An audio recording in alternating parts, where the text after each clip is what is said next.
O que é meu no outro? Olá, seja bem-vindo ao nosso Conexões de Sentido de hoje, onde vamos estar falando sobre projeção.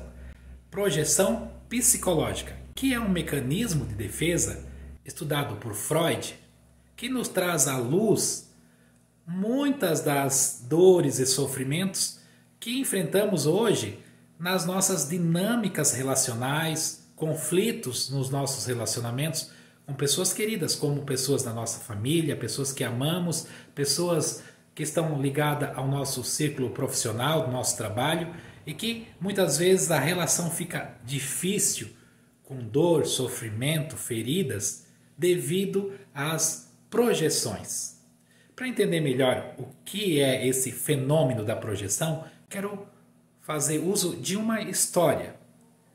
Num reino distante havia um rei muito bem sucedido, e um dos seus castelos, que estava lá sem uma ocupação, ele pensou em abrir esse castelo para uma atração turística.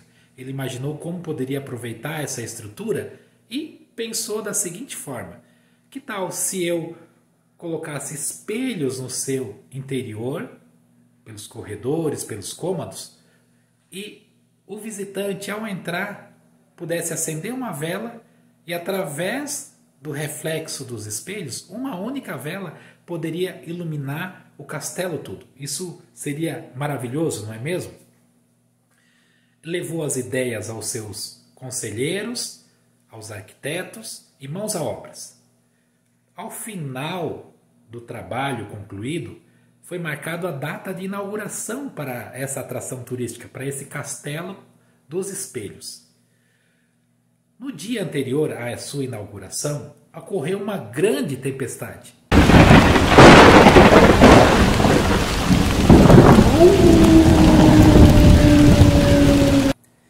Nessa noite, com trovejadas, relâmpagos, muita chuva, havia um cachorrinho no lado de fora que, buscando abrigo, adentrou ao castelo em uma das frestas que havia nos portões.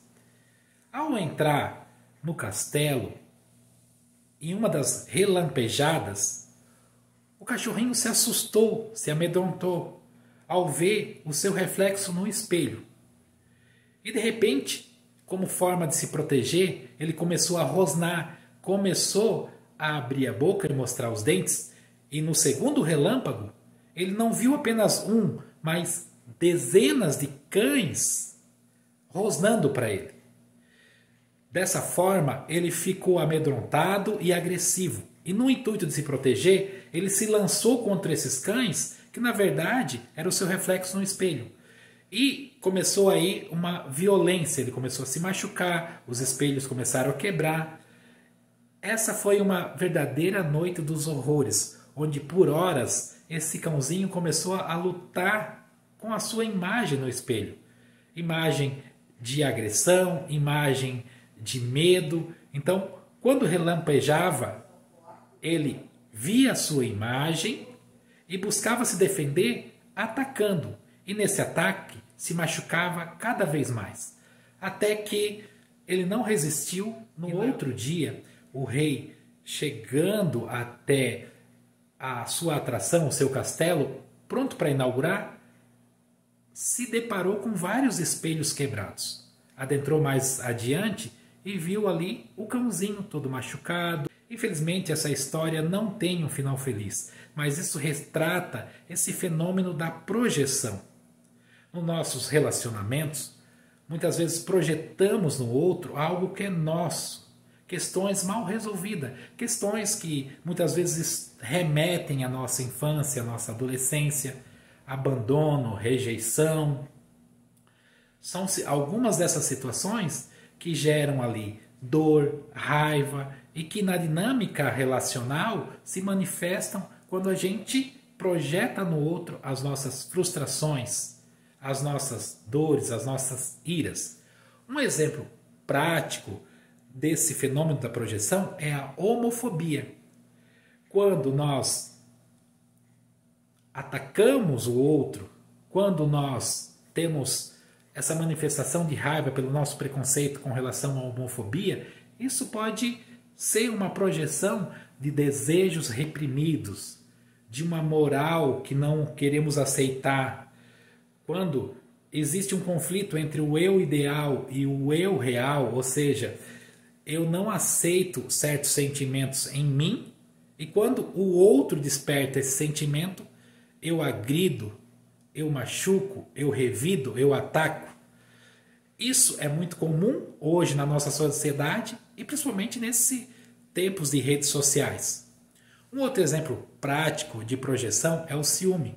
Quando eu tenho em mim o desejo de trair e projeto no outro o ciúme, como se o outro é que está com esse desejo, essa vontade.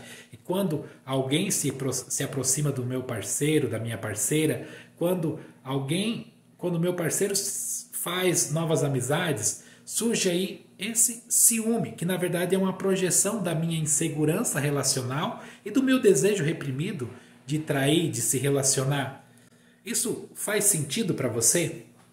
O comportamento de vítima, ele pode ser uma projeção. Quando nos sentimos agredidos por alguém, essa pessoa muitas vezes não se faz mais presente, essa pessoa muitas vezes foi um agressor na nossa infância, na nossa adolescência, e na nossa vida adulta nós podemos projetar essa aversão que sentimos pelaquela pessoa do passado por uma pessoa do presente, seja um esposo, uma esposa, um companheiro, um colega de trabalho, alguém que esteja próximo de nós. Isso explica muito das agressões que são vivenciadas nos relacionamentos e muitas vezes agressões sem sentido, agressões sem uma causa real objetiva.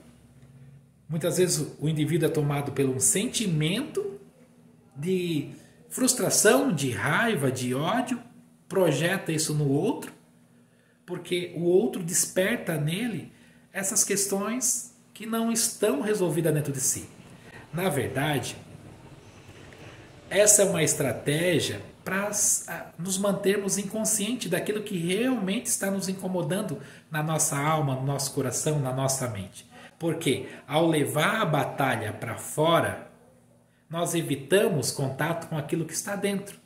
Nós batalhamos com o outro numa luta externa, achando que o outro é o culpado, que o outro é o responsável por essas questões, e assim evitamos a nossa batalha interna, esse olhar para o nosso eu interior, para a nossa criança ferida, para aquilo que de fato precisa da nossa atenção, da nossa consciência. E assim mantemos certas questões na sombra. Observamos que a projeção ela anda de mãos dadas com a negação, pois o indivíduo ao projetar no outro essas questões não resolvidas, ele se nega a conhecê-lo, para não manter o contato com essa dor. E assim, essas questões elas não são tratadas, em tempos elas aparecem, num processo, numa dinâmica repetitiva, que muitas vezes ao custo de relacionamentos, ao custos de relacionamentos desfeitos, de afastamento, de muito sofrimento na vida social. Mas uma vez que tenhamos ali a coragem, a consciência de observar que certos comportamentos nossos são, na verdade, projeções de coisas, de questões que precisam ser resolvidas dentro de nós, como nós podemos, então, buscar amparo, como nós podemos buscar socorrer a nossa criança ferida, curar essas questões que precisam de atenção, precisam de foco, precisam de consciência dentro de nós. Uma das formas é nós nos responsabilizarmos pelos nossos sentimentos, parar de culpar o outro, parar de projetar no outro as nossas frustrações. A terapia é uma alternativa, uma conversa franca com pessoas que amamos, sem culpar, sem julgar, buscando entender a nós mesmos, é uma outra forma.